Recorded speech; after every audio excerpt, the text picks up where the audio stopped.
if you look at all of these companies that are claiming carbon neutrality by 2050, okay, everyone is doing it.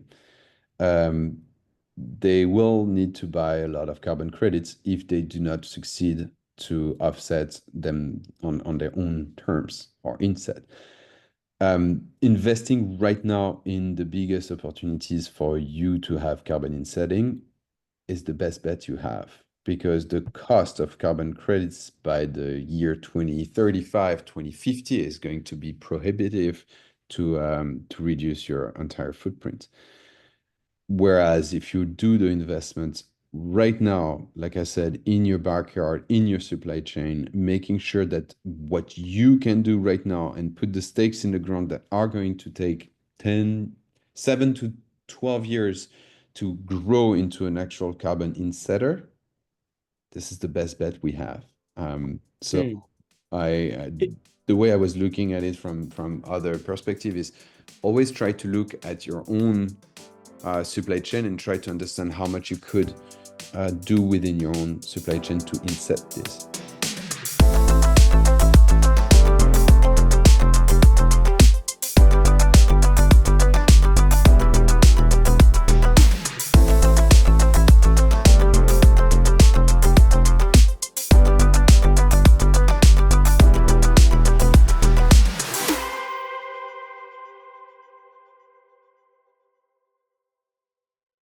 All right, everyone. Welcome back to This Week in Carbon. I'm your host, Eddie Smith, alongside weekly bestie, Rene Velasquez. And today we have with us a fantastic guest, Jean de Barrau, Sustainability and Corporate Social Responsibility Leader at L'Oreal. I think, it's great to have you on, Jean. How's everything going with you? What's going on in Brooklyn lately? How's New York treating you? New York is good. New York is good. Thanks, Eddie. Thanks, Rene, for having me. It's fun, man. It's an uncertain time for sure right now, but we keep it going. We keep the ball rolling. We have to. We have Yeah, no choice. But yeah, all in all, yeah. won't lie. It's in uncertainty comes amazing opportunities. Let's put it that way. I love Yes, that yes, outlook. indeed. Keep moving forward. Yeah. And yeah, yeah. So I think, to start off, I think it'd be great for the audience to hear more about your background. I think you've built an impressive career across sustainability and decarbonization in supply chains. Could you, walk us through your journey a bit and how you got started in the space and what led you to your current role at L'Oreal? Yeah, with pleasure. So I started in procurement. I was buying packaging in Russia for Danone.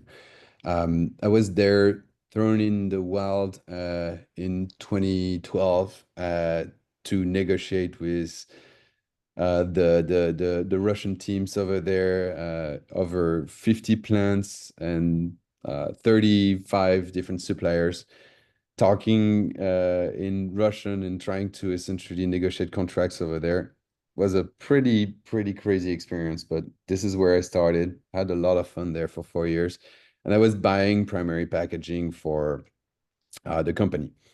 And this company, I don't know how familiar you are with Danone, but it's a food company and it's mostly single-use packaging.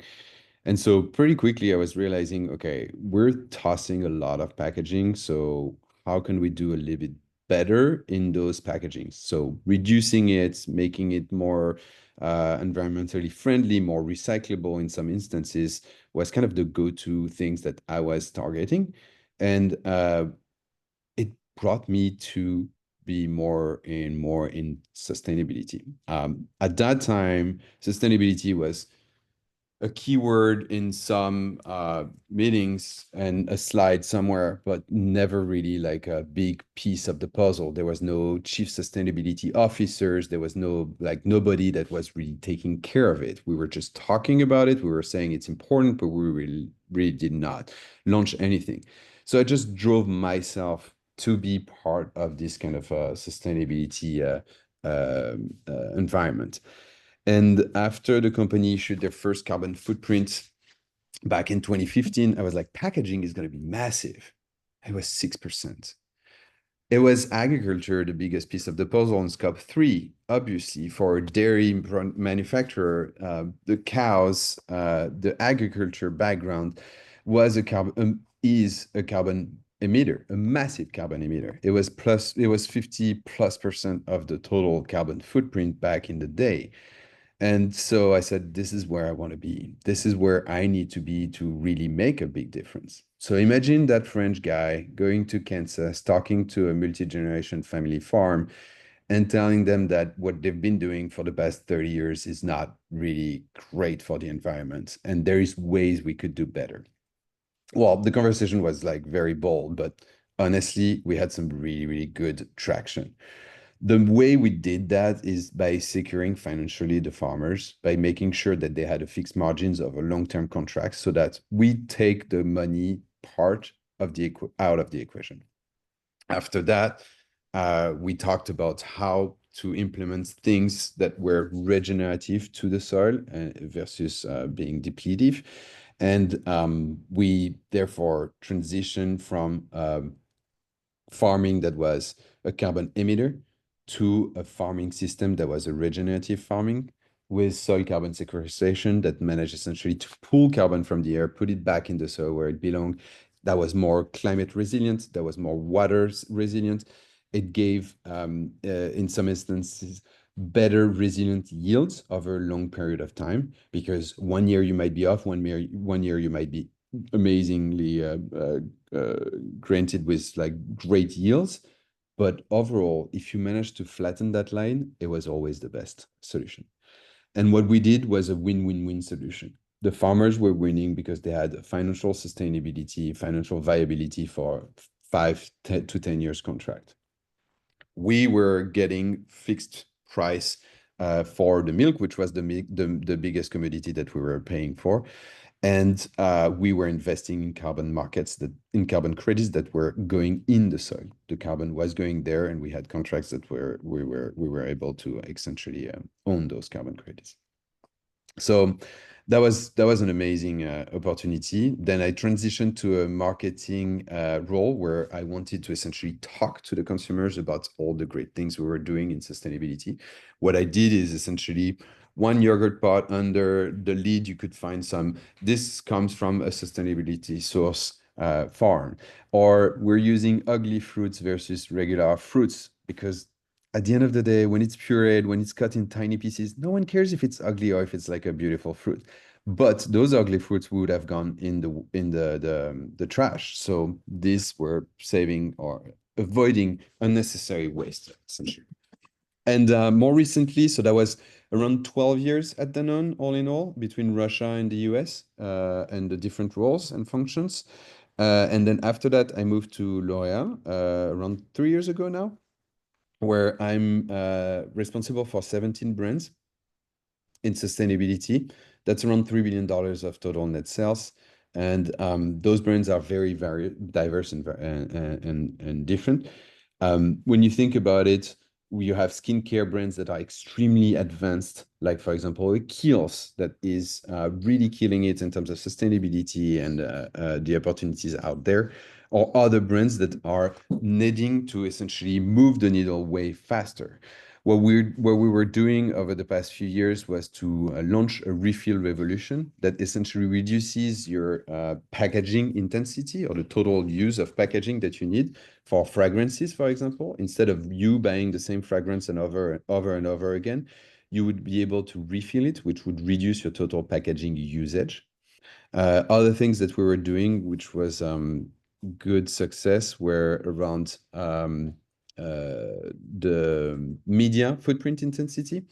In the past, we would be sending very high quality images to any media receptacle. So essentially, what you would be receiving on your phone would be sometimes a 4K imaging that is not needed. What we were doing is essentially put a tool together that was optimizing the media footprint that was sent to your specific phone, tailored to the actual size of it, and essentially making sure that we would be optimizing the actual media footprint. We reduce 50 to 70% of media footprint through these just tiny little quick wins. So these are some examples that we were doing at L'Oréal. Yeah. Amazing. Well, you clearly have an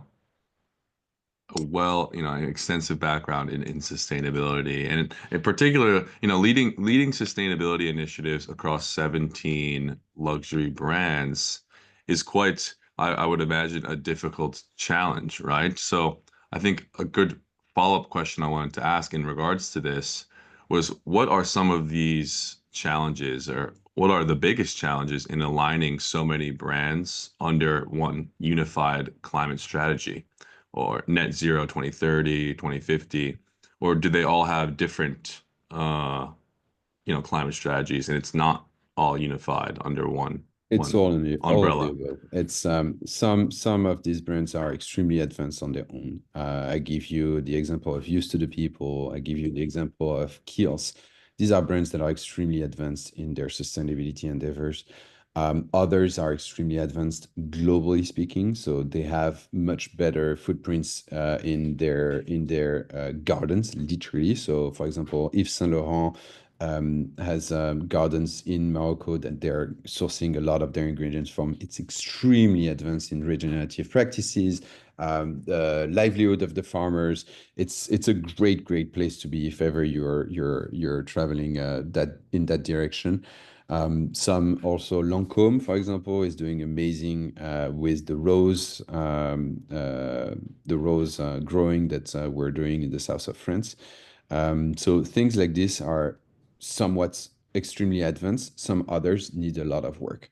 Generally speaking, I think L'Oréal is doing a very good job, globally speaking, for sure. I think the US sometimes is a little bit reluctant to change. It's taking a lot of time to do these things. It's sometimes very challenging to launch these things.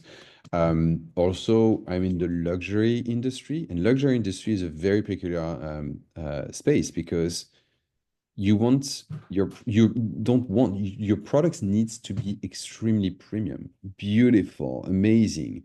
And a lot of time when you do some of these programs, you reduce not the quality, but the beauty of it.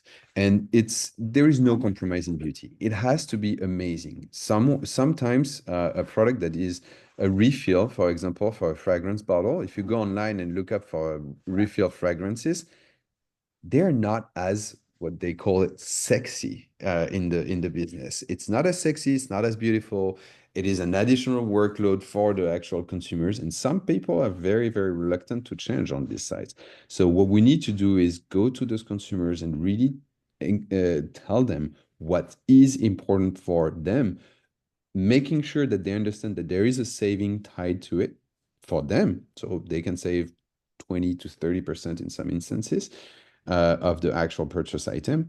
And then once the actual movement is very clear, then it goes without saying people should be doing this. But the change is very tough. Jean, this Yeah. is really interesting. So, thanks for giving us that context, because Olivia. obviously it's super complicated, as you said, but Yes. effectively there's an alignment, right? So you mentioned effectively you've got this centralized trajectory, the L'Oréal for the Future program, and you've got essentially this stewardship around climate across all of these different brands.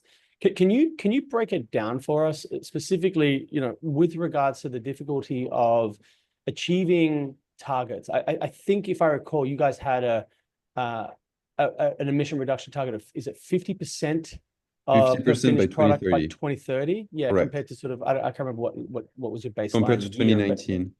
2019. Okay. And so, how are you tracking with We're regards tracking, to that? 'Cause, so we yeah. have LCA in plan for every single brands. What we do is usually we do an LCA for the top performers. That gives us usually call it 50 to 70% of the total curve, and then we do a proxy for the rest. Other than that, yeah, it's a very difficult target to reach. Of course it is. Everybody's very clear about this. 50% target, there is some really good ways and really quick wins that we can reach those targets. But the first 50% is going to be the easier. Yeah, the second 50 is going to be The really second different, 50 is going to be extremely difficult. But that's well known, because obviously the marginal abatement cost curve, you effectively take the low hanging fruit and then you start to work your way up. So can you give us some examples? And then I got a follow-up question, which is, in the absence of the negative externalities being priced, right? Are you leveraging market-based tools such as REX for scope 2, for example, either carbon offsets for scope 1, 3, or even insets within your broader sort of supply chain? We're looking more at insets. Uh-huh. The carbon offsets are not part of the conversations that I am having directly. And I can give you also the example of my previous company. So with Danone, because of their ag footprint is so big, they're looking way more at the carbon insetting, which is Historically, Danone's also been a big buyer of carbon credits. Yeah. But what I meant is, of course, what I meant is, if you manage to solve your issues in your own backyard, it's way more efficient, and also long term more sufficient, because the opportunity for the ag footprint to be a carbon positive, a carbon sink, is high if you do the right thing and if you put the right levers now. They've been doing it for years. I'm not like kidding, years. Since 2017, they've invested massively into the soil of the farmers, of the growers, and we already saw some paybacks. But most importantly, the carbon is going back in the soil, and this has the opportunity to go from a carbon emitter to a carbon sink. And this, I think, is the best investment you can ever make in your own supply chain.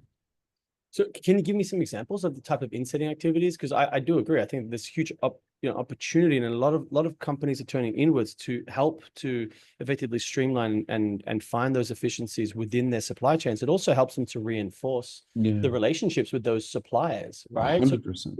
So give us some examples, because Eddie and I and our industry peers, a lot of folks that watch this podcast, we're on the market side, right? Infrastructure, market, trading, and sort of the concerns always, liquidity and integrity and all of these sorts of things. But it's really interesting that this insetting conversation has been happening effectively for a long time, as you said, and we're now seeing more and more strides. Just love to understand. Well, let's put it that way. It. If you look at all of these companies that are claiming carbon neutrality by 2050, okay, everyone is doing it. They will need to buy a lot of carbon credits if they do not succeed to offset them on their own terms or inset. Investing right now in the biggest opportunities for you to have carbon insetting is the best bet you have, because the cost of carbon credits by the year 2035, 2050 is going to be prohibitive to reduce your entire footprint. Whereas if you do the investment right now, like I said, in your backyard, in your supply chain, making sure that what you can do right now and put the stakes in the ground that are going to take 7 to 12 years to grow into an actual carbon insetter, this is the best bet we have. The way I was looking at it from other perspective is always try to look at your own supply chain and try to understand how much you could do within your own supply chain to inset this. Yeah.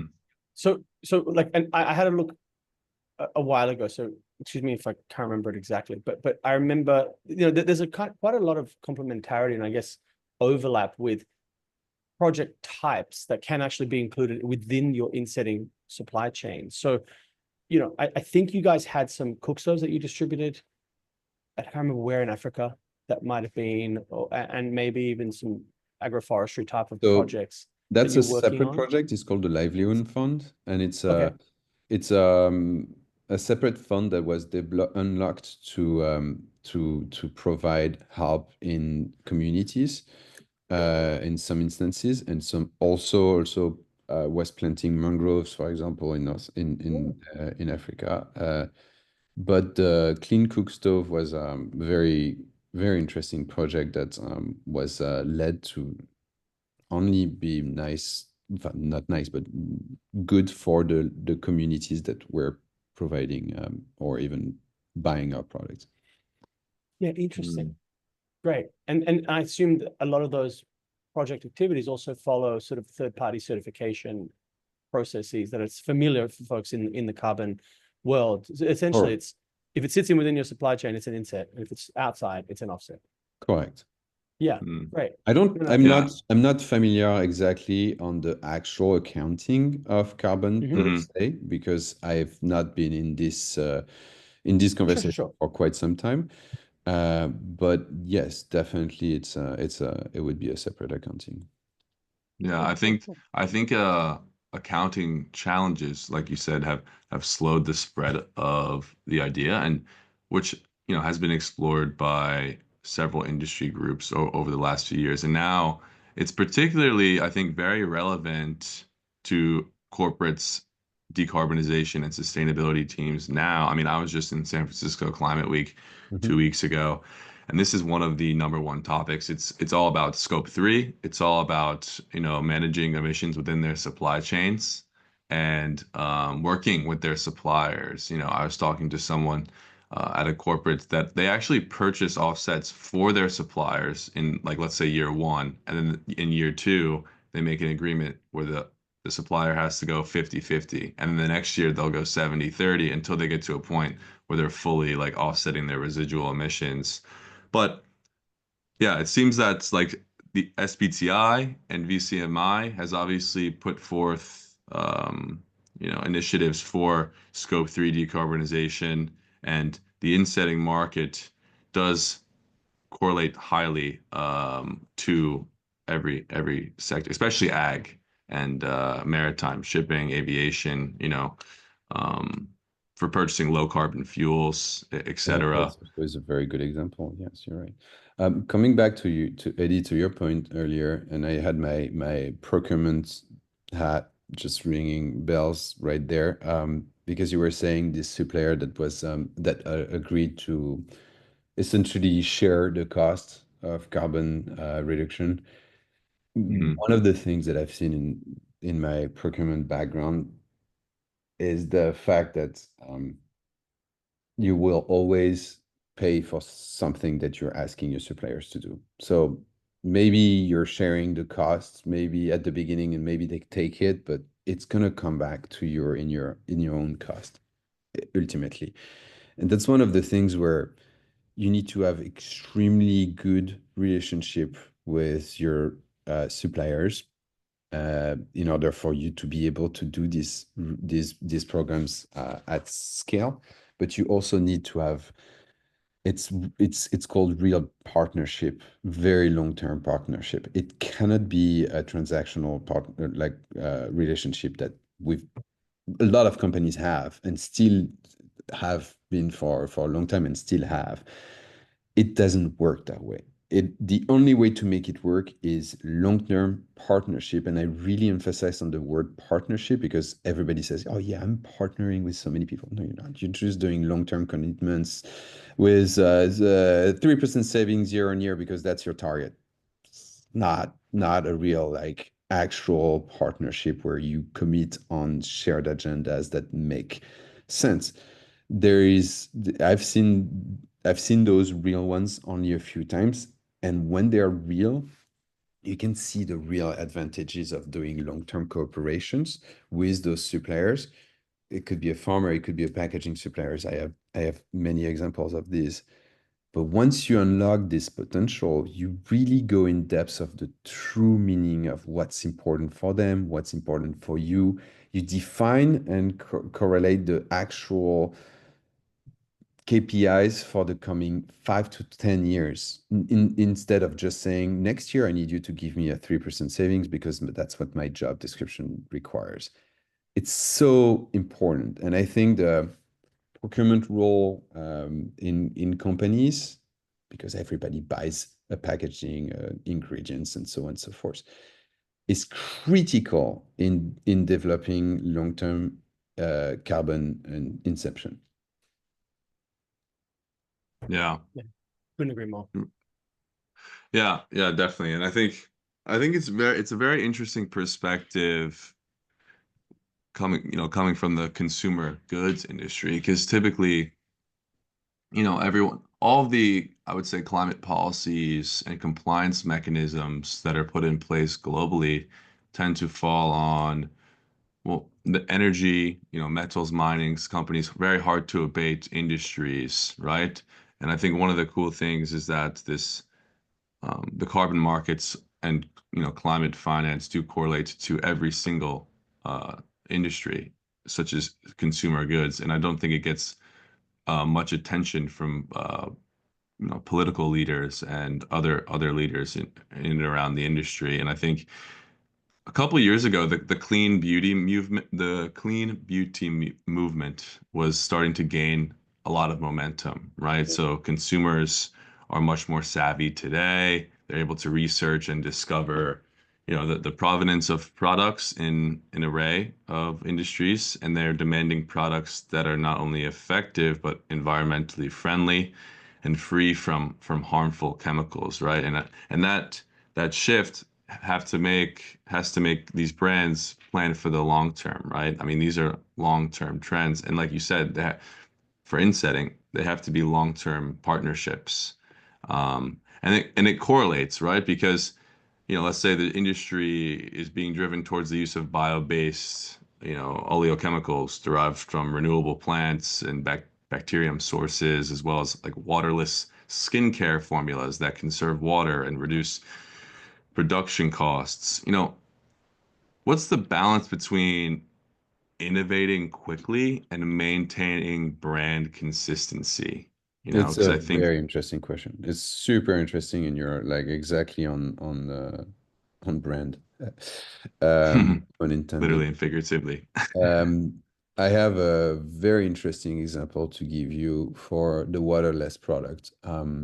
We have a lot of soaps and shampoos in the portfolio, and we did a waterless product, which essentially is shampoo bar, which is like the soap bar. Instead of a soap bar, it's a shampoo bar. Um, and on the paper, it's virtually better on every single piece, environmentally speaking, price speaking, space on the shelf speaking, everywhere. It's ticking all the boxes. It died. The product died. The product never It just didn't find a performed. niche. Wasn't adopted by the consumer. Exactly. It is a Isn't that funny? consumer shift issue. It is drastically driven by the consumer choice or the consumer understanding of the actual product itself. It's on the paper perfect on every board.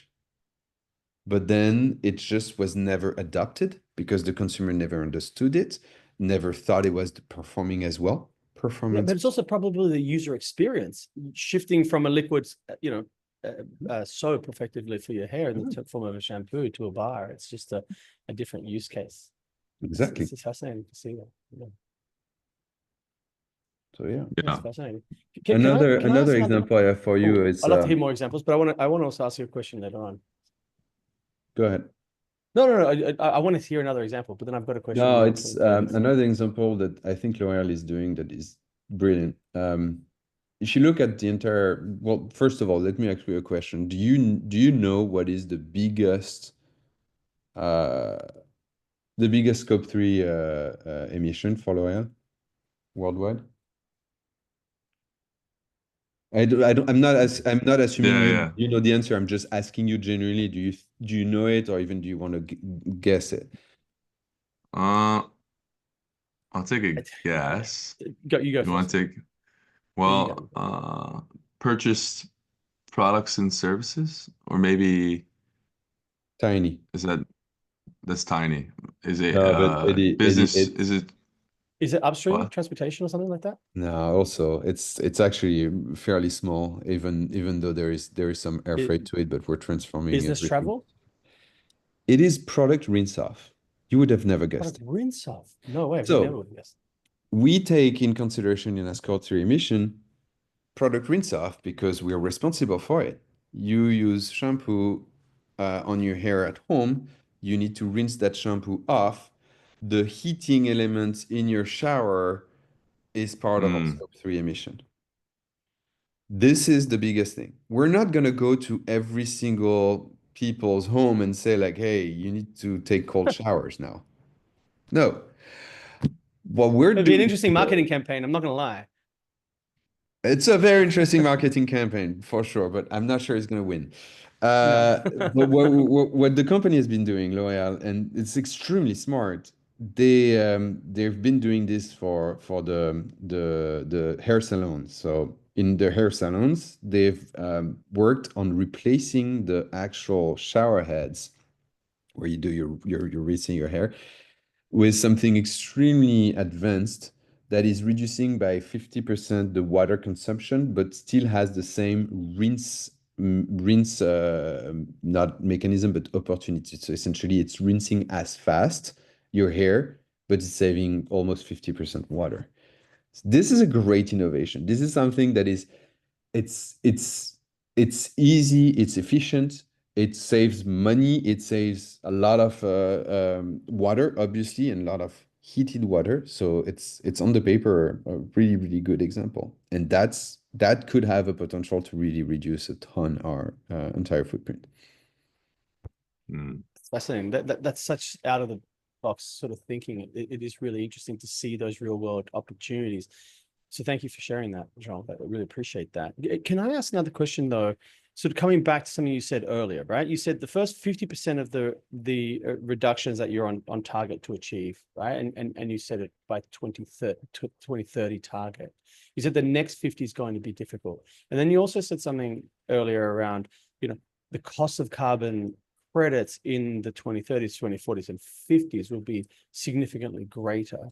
So let me ask you, how are you looking at the kind of that next 50%, and specifically in the 2030s, helping to prepare for this sort of constraint in supply of high integrity, high impact, let's say carbon removals, whether nature-based or more durable type of products? So it's through genuinely new innovation. First of all, I cannot answer fully this question because I'm not part of all this conversation. I'm not in a global role. I'm in a local role. The global role are the ones that are really going more head to head on these kind of conversations. But from what I have understood, it's going to be a lot through innovation, a lot through essentially reducing of what we know already and have, a lot of waste reduction as well, and essentially as much as possible in setting versus all of the other opportunities. But to my point earlier, it's going to be extremely difficult to reach those 50%. And to what I just added as an example earlier, the shower heads of people homes, we're not going to be we're not going to be able to tackle all of these in the next 30 years or 25 years. Mm.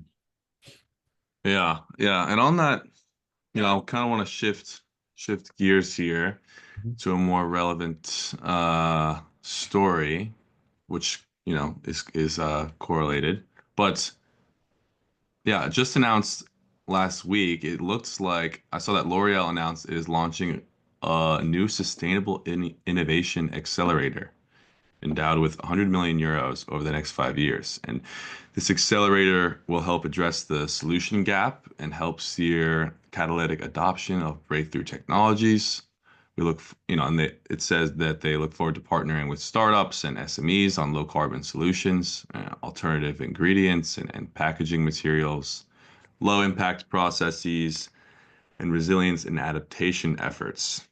I think that's a very exciting development, especially coming out of L'Oreal. I just find it fascinating that, the wide array of companies that are actively, committing hundreds of millions of euros to low carbon startups and climate tech startups, especially from the consumer goods industry. Rene, do you have any thoughts on this? And also, Sean, I'd love to hear your thoughts on this recent news announcement.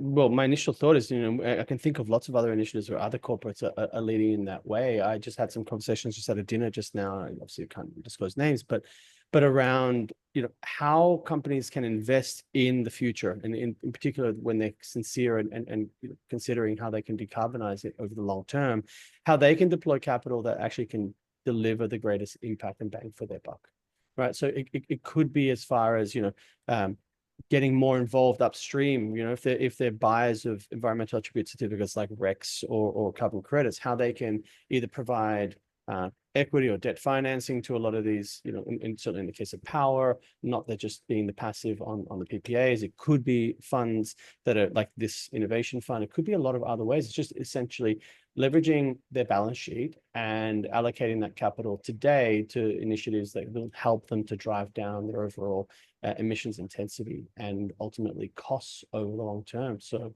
great, super initiative. I think Jean, do you have any thoughts? I think a lot of companies are doing that. They know their own investment is going to be taking them so far. I can give you the example of what Danone has been doing for years already. Is they were investing in plant-based diets because it was answering a consumer need that was unmet by the actual dairy diet that the company was producing for many years. But at the same time, the plant-based diet is less carbon intense, so essentially has an opportunity to reduce the entire footprint. So you're hitting two birds with one stone. So that's a perfect example of what you can do to invest in the right things in the future. So those are big M&A questions. Now, for the startup world, it's amazing what you can do. You put a little bit of money aside and you start investing in companies that you really see has a bright future. The previous two companies I worked for had these in place. Some small venture spot that was on the side with a balance sheet that they owned. They managed to do their own investment because they believe it had a real potential in the future. They could do some incubator work. They could leverage the supply chain machine that the bigger company has in case it's needed for the smaller entities. It's a great asset. It's a great way to do this kind of investment. And at the same time, it has the opportunity of really delivering what is the future of beauty, what is the future of food. These were a huge catalyst for these companies. Yeah, there's certainly a lot of risk capital that's required to, drive these climate solutions long term. So, very well said. And I think moving on to another very relevant story, and I think this will be the last one because I don't want to take up too much time here. But yeah, so wrapping up the Financial Times for Rene. So yeah, I'm sure it's. No, this is my night shift. It's your night shift, yeah. I'm sure you do. Yeah. Well, because we've got clients obviously in the East Coast in the US, and then so I'm on from 8 p.m. every night here, hopefully if my daughter gets to sleep on time, and then sort of wrap up at around 11, and then I take calls with US West Coast in my mornings when I go for my morning walk. So it's a global market, and we've got global clients. We've been very blessed to have that kind of network and reach. It's exciting. So of course, it's fantastic. We work on cool projects. We were talking with Eddie when we were having coffee. There was a time where I was like, it's a little bit doom and gloom with the current administration. We don't know what's going to happen, and so on and so forth.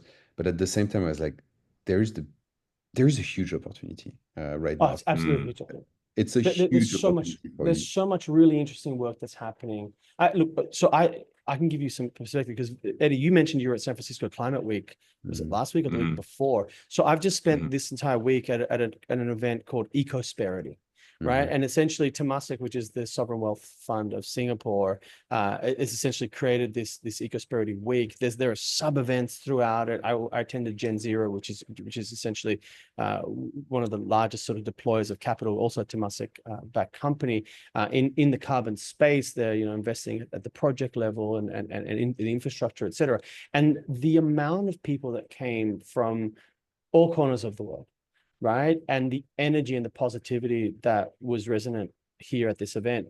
Everyone was engaged around the single issues of how do we actually accelerate this decarbonization imperative, right? Yes, there are all these global headwinds and uncertainties with regards to tariffs and broader markets, but to your point, Jean, there was this optimism that was just fabulous around, hey, this is inherent opportunity, right? And we just had at dinner, and I sat down with, on my left was Perimal, who sits at the UN FCCC Climate Change Secretariat, and then I had Duncan Van Bergen from Calix, so rating agency on one side, and I had an exchange person on the other side. It was Tom McMahon from ACX, and corporates, and it was just such a great conversation that was being had across different tables around how do we actually now take advantage of this situation that we've got here? Because in every great crisis, there's an inherent opportunity. So how do we actually look at this from a glass half full perspective as opposed to glass half empty? And there's just a lot of innovation, and I think that's just really heartening. I think we all sense that there's this real, we were talking before we started recording around the next generations. As parents, we have an obligation to leave this planet better than we found it, right? For our children, and that's the key drive for everybody. It's a no-brainer for sure, but it's not because I don't believe in it. It's more because I believe that this administration, they love one thing more than anything, and it's money. And if you manage to make the carbon markets stable and clear, and the next Bitcoin mania, you might have a lot of these people invest in this. And I'm with you, Jean. And I think when it starts, this engine is never gonna stop, and it's gonna grow. And the people that are gonna be in the front row seat are gonna be really winning in this game. And it's not a game because I don't like to call it a game, but it's something that is a must happen. And the carbon market is way too broad and way not it's not maintained enough in a way that if we manage to clear the path for it under this administration, the highway could be the biggest highway I've seen ever for sustainability. I hope you're right, and that's certainly our conviction, and I do hope that that's the case. Tonight at dinner, we talked with the Global Carbon Market Utility, the GCMU, around exactly that, essentially, right? Because they're the ones that hosted the dinner around today's voluntary carbon market's sort of $2 billion sort of size. How do we get to 50 billion? How do we get to $1 trillion in terms of market scale? When we look at compliance markets today, they're approaching the $1 trillion market size, and that's driven large part by this policy direction. But to your point, how do we build the underlying infrastructure to basically provide the certainty, security for financial intermediaries to really bridge that financing gap? How do we leverage the financial markets, the capitalistic engines that we all thrive to actually deploy capital to where it can generate impact, do good whilst providing returns? And I think that where we are in this kind of evolution for carbon markets, and I've kind of seen three waves throughout my long kind of time in here, but I'm certainly not one of the OGs. I'm reminded about that every day when I talk to folks who've been in the space for 30 years or more.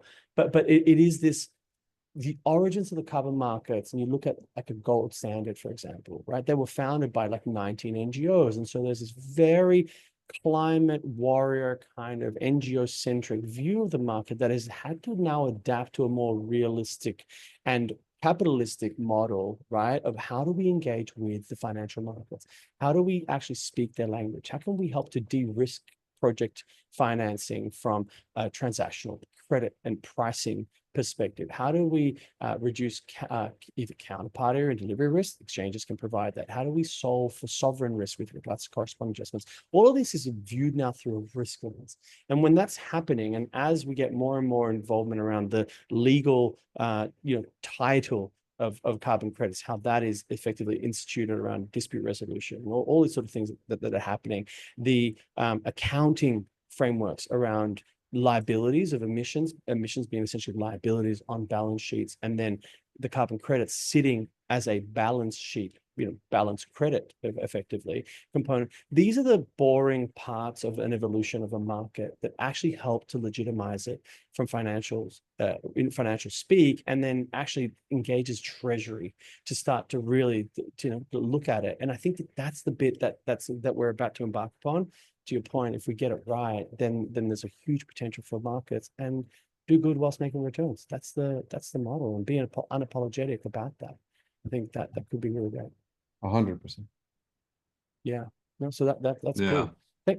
Thanks so much for your time, Jean. I really appreciate it. I know we've taken up an hour of your time. It's super great to hear the perspective of, well, certainly your background, but also the type of real world work that sustainability teams and leaders actually do on a daily basis, right? We get to speak to so many folks from very different industries, whether that's aviation or shipping or consumer goods or agriculture, and they all face unique problems, but also similar problems as well. And oftentimes in our market, there's a level of impatience, certainly on the trading side, around why are corporates not more transparent or more engaged on the carbon market side. Carbon procurement or offsetting is a very small part of a broad sustainability team's roles. They have stakeholder engagements internally, they have reporting obligations, they have strategy, they have a whole bunch of decarbonization kind of wins and innovation pieces, as you said. And all of that sits on very broad shoulders of a very narrow team, essentially. So it's really great to hear that perspective that you gave and shared with us. So thank you. 100%. And thanks so much, Rene and Eddie, for the time. It was really, really good. Really insightful, for sure. Great. Enjoyed it. Yeah. Likewise, Jean. Thank you so much. And I look forward to connecting again in the future. And best of luck with your daughter and Shiba Inu in Brooklyn over there. It's awesome. Everything good. So, okay. All right, guys. Thank you so much. Get some rest, Rene. And Eddie, I'll talk to you soon. all right, Thanks. Jean. Have a good one. Thank you. Thanks.